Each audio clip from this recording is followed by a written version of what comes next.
రే, ఇలాంటి భోజనం తిని చాలా కాలం అయిందిరా. రసం బ్రహ్మాండం. అన్నయ్య నువ్వు వేసుకున్నావా? వేసుకోవడం ఏంటి, 2 చెంబులు గడగడ తాగిసా బ్రో. వదినా, అన్ని వంటలు అద్దరిపోయాయి. అమ్మా, కూరల్లో మసాలా పొడి వేసావా లేక మసాలా నూరి వేసావా? నూరే వేశాను బావగారు. అది అందుకే అంత రుచిగా ఉంది. నేను చెప్పేగా. కానివ్వండి.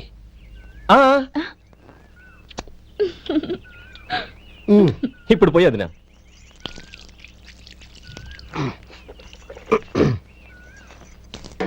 అన్నయ్య, ఏమండి మరిది గారు, నా వంట గురించి మీరేం చెప్పలేదే? దోసకాయ పచ్చడి చాలా బాగుందండి. తన్ని నన్ని తానని నన్ని. థ్యాంక్స్ వదినా. తీసుకోండి.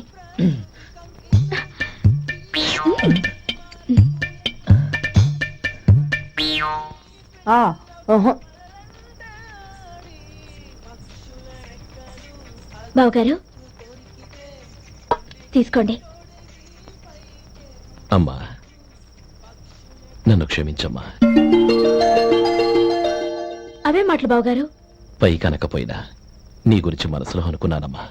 అది తప్పేగా.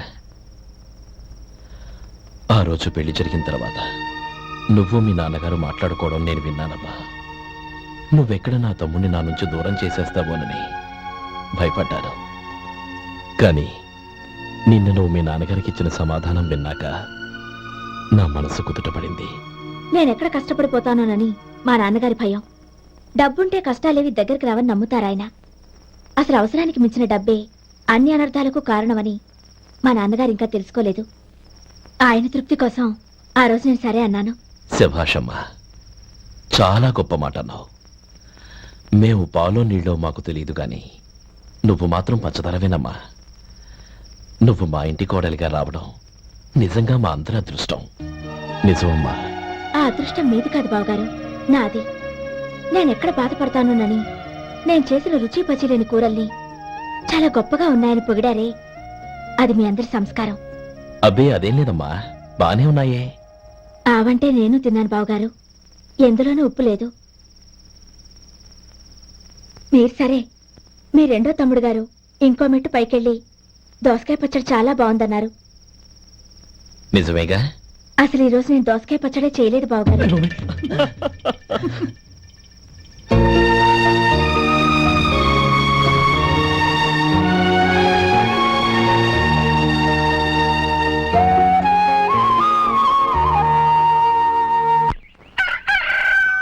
దమ్ము కొట్టి 3 గంటలైంది. 4 పీకేస్తుంది. సరే సుబ్బారావు, సాయంత్రం ఇంటి దగ్గర కలుద్దాం. వస్తాను. అలాగే. సుబ్బారావు గారు, ఇలా రండి.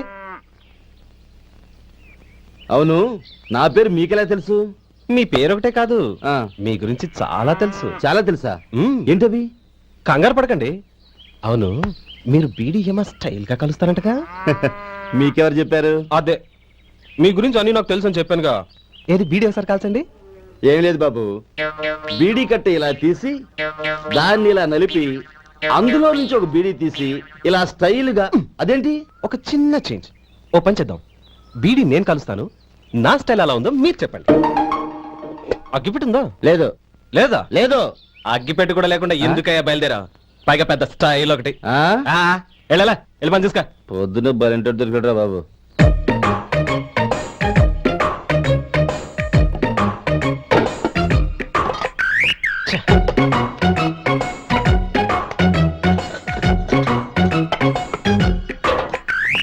ఏంటి వెతుకుతున్నావు? అబే ఏం లేదు వదినా.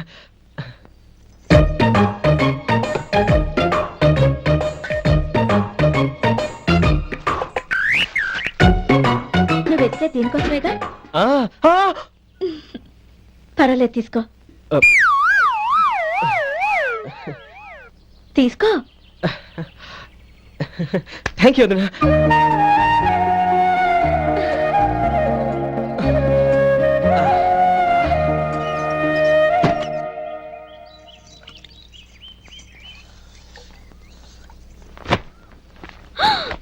అయ్యో,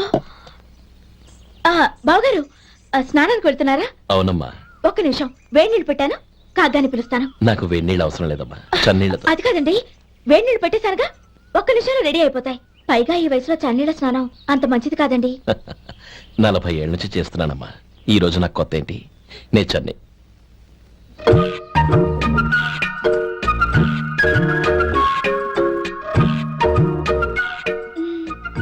శేఖరవా, దానికి మీరు కాపలా.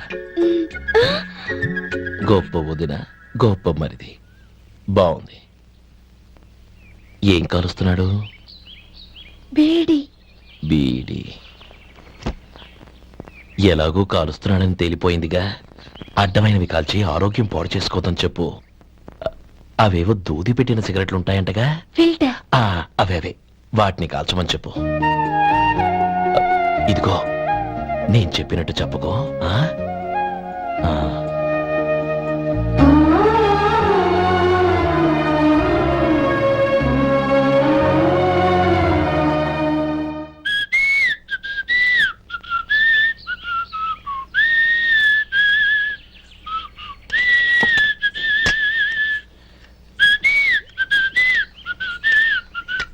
ట్యూన్ బాగుందండి.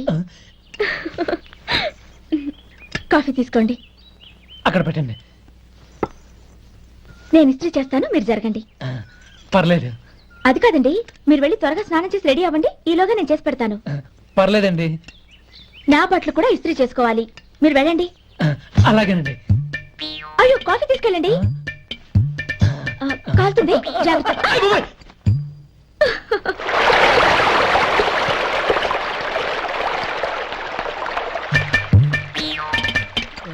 ఏమండి, నా బట్టలు అక్కడున్నాయి, తీసుకెళ్ళండి.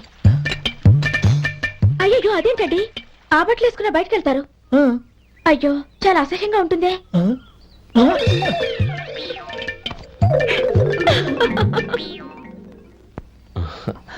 ఆహా, రేయ్, వాసన అదిరిపోతుంది. ఈ రోజు పట్టు పట్టాల్సిందే. అంతగా అన్నయ్య, ఎక్సర్సైజ్ చేసి మరీ ఆకలి పెంచుతున్నాను. ఆహా. ప్రొద్దున నుంచి పచ్చ మంచినీళ్ళు కూడా ముట్టలేదు. రే సొంటే, లరా, ఏంటి? రారా. రే, ఉమ్. పాపం వాడిని కూడా పోంచమందావా? అలాగే అన్నయ్య. ఏంటి? ఏంట్రా ఈ మధ్య కనపడటం మానేసావు? ఇద్దరా అక్కడి నుంచి నన్ను పిలిచింది. అసలు నేను అర్జెంట్ పని వెళ్తుంటే నీకు అంతర్చడి పని ఏంట్రా? మీలాగా నాకేం పని పాట లేదనుకుంటున్నారా? ఇలా చెట్టు కింద కూర్చో సొల్లు కబుర్లు చెప్పుకోవడానికి. టూరింగ్ టాకీస్ లో టైటానిక్ ఇంగ్లీష్ పిక్చర్ వచ్చింది, చూడడానికి వెళ్తున్నాను. అనవసరంగా నా టైం అంతా వేస్ట్ చేశారు. అసలు మీరు టైటానిక్ సినిమా గురించి విన్నారా? వెళ్ళలేదురా. వినాలయ్యా, ఊరికే ఎప్పుడు చూసినా గులేబా కావాలి కదా, ప్రమిళార్జున యుద్ధం సినిమాలు చూడటం కాదు. నాలాగా ఇంగ్లీష్ సినిమాలు చూసి జనరల్ నాలెడ్జ్ ఇంప్రూవ్ చేసుకోవాలయ్యా. వస్తా. సినిమా చూసి కచ్చెత్తాలే. అనయ్య, ఆ? వదిన వంటలు అద్దరు కొట్టేసింది.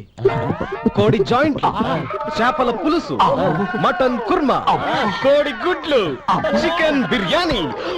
మసాలా బాగా దట్టించుంటారే. రేయ్, ఆ. అవన్నీ నీకెందుకురా? ఏదో ఇంగ్లీష్ సినిమాకి వెళ్ళాలను. ఏ ఇంగ్లీష్ సినిమా అన్నా, పెద్ద ఇంగ్లీష్ సినిమా. మన ఆదు సుబ్బారావు గారు తెలుగులో మూగ మనుషులను ఎప్పుడో తీశారు. దాన్ని తిరిగేసి టైటానిక్ అని తీశారు. కాకపోతే అందులో గోదావరి, ఇందులో సముద్రం, అందులో పడవ, ఇందులో ఓడ, అంతే. మరేదో జనరల్ నాలెడ్జ్ ఇంప్రూవ్మెంట్ అన్నావు. అబ్బే, అది లేని వాళ్ళకు, మనలాంటి వాళ్ళకి ఎందుకు? అంతేనంటావా? ఆహా. రేయ్. అయ్యో, అయ్యో, అయ్యో, అయ్యో. ఏమండి? ఆ? భోజనం రెడీ, రండి. వస్తున్నాడు వదినా. చాలమ్మా. వదినా, నీ పిల్ల అందరికీ పన్నీరు చెల్లింది నేనే వదినా. వదినా, వినడానికి ఎంత హాయిగా ఉంది. ఇదిగో, ఇంకో చికెన్ పీస్ వేసుకో. ఏ వదినా, మా వదిన బంగారు వదినా.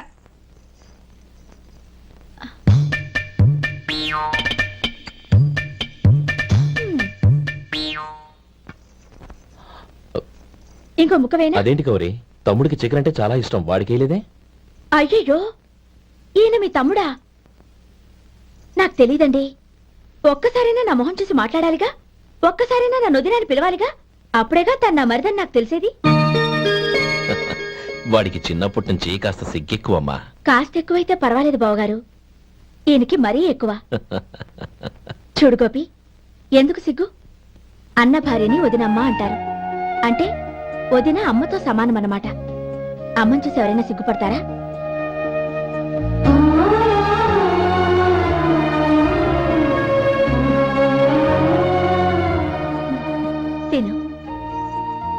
చాలు వదినా